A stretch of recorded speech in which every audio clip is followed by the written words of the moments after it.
गुजरात के पश्चिमी तट पर स्थित सोमनाथ मंदिर आस्था और दृढ़ता का प्रतीक है। यह 12 ज्योतिर्लिंगों में पहला माना जाता है, जो भगवान शिव को समर्पित पवित्र तीर्थ स्थल हैं। कहा जाता है कि यह मंदिर चंद्र देवता सोम ने बनवाया था, इसलिए इसका नाम सोमनाथ पड़ा। दोस्तों, यह सिर्फ एक वीडियो नहीं, एक सफर है। शुरू से लेकर आखिरी तक देखिए, तभी इसका असली मतलब समझ आएगा। ऐसा माना जाता है कि उन्होंने भगवान शिव को प्रसन्न करने के लिए शुद्ध सोने से मंदिर का निर्माण किया था। पीढ़ी दर पीढ़ी चली आ रही यह कहानी हिंदू पौराणिक कथाओं में मंदिर के दिव्य महत्व को दर्शाती है। ऐसा माना जाता है कि सोमनाथ के दर्शन करने से सभी पापों से मुक्ति मिलती है और आशीर्वाद प्राप्त होता है। मंदिर की उत्पत्ति मिथकों और किंवदंतियों में छिपी हुई है, जो इसके रहस्य और आकर्षण को बढ़ाती है। सोमनाथ की कहानी केवल देवी देवताओं की ही नहीं, बल्कि उन अनगिनत तीर्थयात्रियों की भक्ति की भी है, जिन्होंने सदियों से इसके पवित्र गलियारों में पदार्पण किया है। यह एक ऐसी कहानी है जो आज भी विस्मय और श्रद्धा को प्रेरित करती है, जब हम इसके समृद्ध और अक्सर अशांत इतिहास में उतरते हैं। पौराणिक कथाएं एक मनोरम कहानी प्रदान करती हैं। सोमनाथ मंदिर के ऐतिहासिक रिकॉर्ड एक और जटिल तस्वीर पेश करते हैं। मंदिर का अस्तित्व 815 से 833 ईस्वी तक गुर्जर प्रतिहार राजा नागभट्ट द्वितीय के शासनकाल के ग्रंथों द्वारा पुष्टि की गई है। इन ग्रंथों में सोमेश्वर, जो सोमनाथ का दूसरा नाम है, की तीर्थयात्राओं का उल्लेख है, जो प्राचीन काल में मंदिर के महत्व को दर्शाता है। भारत के पश्चिमी तट पर मंदिर का स्थान इसे व्यापार और सांस्कृतिक आदान प्रदान का केंद्र बनाता था। दूर दूर के देशों के व्यापारी और यात्री सोमनाथ आते थे, अपने साथ अपनी मान्यताएं और परंपराएं लाते थे। संस्कृतियों के इस संगम ने मंदिर के इतिहास को समृद्ध किया, इसे भारत की विविध विरासत का प्रतीक बना दिया। हालांकि इसकी रणनीतिक स्थिति और पौराणिक धन ने इसे आक्रमणकारियों के लिए एक प्रमुख लक्ष्य भी बना दिया। सोमनाथ का इतिहास विनाश और पुनर्निर्माण के दौर से भरा हुआ है, जो इसके भक्तों की अटूट आस्था का प्रमाण है। प्रत्येक आक्रमण और उसके बाद के पुनर्निर्माण ने मंदिर की कहानी में एक नया अध्याय जोड़ा, जिससे यह भारत के अतीत का एक जीवंत इतिहास बन गया। सोमनाथ मंदिर की पहली दर्ज लूट 1026 ईस्वी में हुई थी। वर्तमान अफगानिस्तान के शासक महमूद गजनवी ने भारतीय उपमहाद्वीप पर क्रूर आक्रमण किया।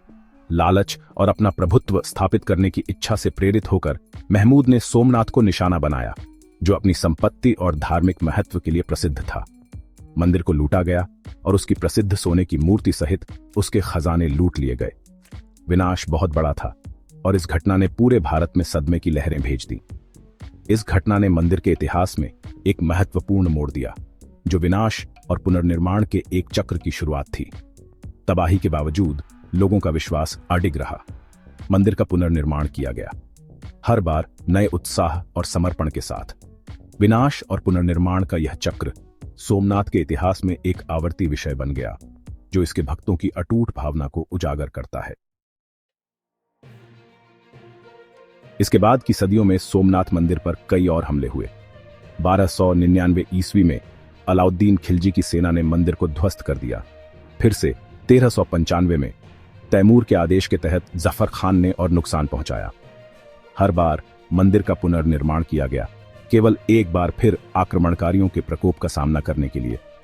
इन बार बार के हमलों ने मंदिर की संरचना पर अपना प्रभाव डाला, लेकिन वे लोगों के दिलों में जलने वाली आस्था की लौ को बुझा नहीं सके।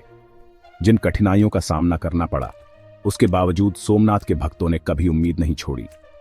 उन्होंने प्रत्येक पुनर्निर्माण को अवज्ञा के कार्य के रूप में देखा, जो उनके अटूट विश्वास का प्रमाण है। प्रतिकूल परिस्थितियों में मंदिर का लचीलापन स्थायी मानव भावना का प्रतीक है। यह एक अनुस्मारक के रूप में कार्य करता है कि सबसे अंधेरे समय में भी विश्वास और दृढ़ संकल्प प्रतीत होता है कि दुर्गम बाधाओं को दूर कर सकते हैं। 1783 में विनाश की राख से आशा की किरण निकली। मालवा साम्राज्य की रानी अहिल्याबाई होलकर ने सोमनाथ मंदिर के पुनर्निर्माण का काम शुरू किया। धर्मपरायणता और संरक्षण के उनके कार्य ने मंदिर के इतिहास में एक महत्वपूर्ण मोड़ दिया। उनके मार्गदर्शन में पुराने खंडहरों के पास मंदिर का पुनर्निर्माण किया गया। इसने सोमनाथ के लिए एक नए युग की शुरुआत की, जहां यह अब केवल लचीलापन का प्रतीक नहीं, बल्कि आशा और नवीनीकरण का भी प्रतीक था। मंदिर के इतिहास में अहिल्याबाई के योगदान को गहरे सम्मान और प्रशंसा के साथ याद किया जाता है। आज हम जो मंदिर देखते हैं वह उनकी दृष्टि और भारतीय लोगों की अटूट भावना का प्रमाण है। उनके प्रयासों ने सुनिश्चित किया कि सोमनाथ की विरासत जीवित रहे, आने वाली पीढ़ियों को प्रेरित करे। भारत की स्वतंत्रता के बाद पुनर्निर्मित वर्तमान सोमनाथ मंदिर चालुक्य वास्तुकला का एक शानदार उदाहरण है। इसका विशाल शिखर, जटिल नक्काशी और विशाल प्रांगण विस्मय और आश्चर्य की भावना पैदा करते हैं। मंदिर 3 मुख्य भागों में विभाजित है: गर्भगृह, सभा मंडप और नृत्य मंडप। गर्भगृह में ज्योतिर्लिंग है जो भगवान शिव का प्रतिनिधित्व है। सभा मंडप अपने जटिल नक्काशीदार स्तंभों के साथ धार्मिक सभाओं और समारोहों के लिए उपयोग किया जाता था। नृत्य मंडप, जैसा कि नाम से पता चलता है, देवता को समर्पित नृत्य प्रदर्शन के लिए समर्पित था। मंदिर की वास्तुकला प्राचीन भारत के शिल्पकारों के कौशल और कलात्मकता का प्रमाण है। जटिल विवरण, सामंजस्यपूर्ण अनुपात और संरचना का विशाल पैमाना दर्शकों को मंत्रमुग्ध कर देता है। यह वास्तुकला का एक सच्चा चमत्कार है जो विस्मय और प्रशंसा को प्रेरित करता रहता है। सोमनाथ मंदिर के आसपास किए गए पुरातात्विक उत्खनन से पहले की संरचनाओं के अवशेष मिले हैं जो इस स्थल पर पूजा के लंबे और निरंतर इतिहास का संकेत देते हैं। मिट्टी के बर्तनों के टुकड़े और सिक्के जैसी कलाकृतियों की खोज सदियों पहले यहां रहने और पूजा करने वाले लोगों के जीवन में बहुमूल्य अंतर्दृष्टि प्रदान करती है। इन उत्खननों से पता चला है कि सोमनाथ का स्थल प्राचीन काल से ही श्रद्धा का स्थान रहा है। सबूत पूर्व हड़प्पा युग की बस्तियों के अस्तित्व का सुझाव देते हैं। यह सोमनाथ को न केवल एक धार्मिक स्थल बनाता है बल्कि एक महत्वपूर्ण पुरातात्विक स्थल भी बनाता है जो भारत के समृद्ध अतीत की झलक पेश करता है। सोमनाथ में चल रहे शोध और खोजें मंदिर के ऐतिहासिक और सांस्कृतिक महत्व के बारे में हमारी समझ को बढ़ाती रहती है।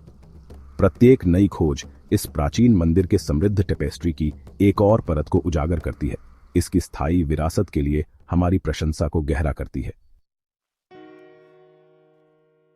चंदन के दरवाजों की कहानी अक्सर सोमनाथ मंदिर से जुड़ी होती है, हालांकि गलत तरीके से। यह व्यापक रूप से माना जाता था कि महमूद गजनवी द्वारा ले जाए गए सोमनाथ मंदिर के द्वार ब्रिटिश राज के दौरान लॉर्ड कर्जन द्वारा भारत वापस लाए गए थे। हालांकि बाद में पता चला कि ये द्वार सोमनाथ मंदिर के नहीं थे। यह घटना, हालांकि एक गलत पहचान पर आधारित है, भारतीय मानस में सोमनाथ मंदिर के प्रतीकात्मक महत्व पर प्रकाश डालती है। मंदिर का बार बार विनाश और उसके खजाने का नुकसान एक राष्ट्रीय कथा का हिस्सा बन गया था जो पिछले अपमानों की याद दिलाता था। फाटकों के बारे में अंतिम स्पष्टीकरण ने मंदिर के महत्व को कम करने के लिए बहुत कम किया। यह सांस्कृतिक गौरव और लचीलापन का एक शक्तिशाली प्रतीक बना रहा। इसकी कहानी स्वतंत्रता और आत्मपुष्टि के लिए भारत के संघर्ष की कथा के साथ जुड़ी हुई है। सोमनाथ मंदिर आज आस्था और लचीलापन की स्थायी भावना के प्रमाण के रूप में खड़ा है। इसका इतिहास, भव्यता और तबाही दोनों के दौर से चिह्नित समय की चक्रीय प्रकृति और विश्वास की स्थायी शक्ति की एक शक्तिशाली याद दिलाता है।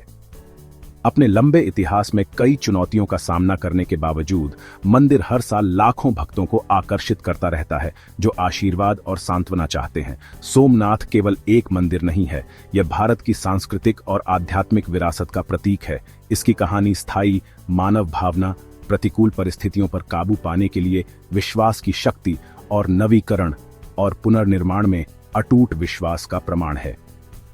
जब तक लोगों के दिलों में आस्था बनी रहेगी, सोमनाथ जैसे मंदिर आने वाली पीढ़ियों को प्रेरित करते रहेंगे।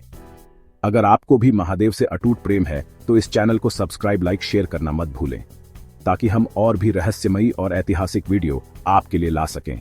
धन्यवाद। हर हर महादेव।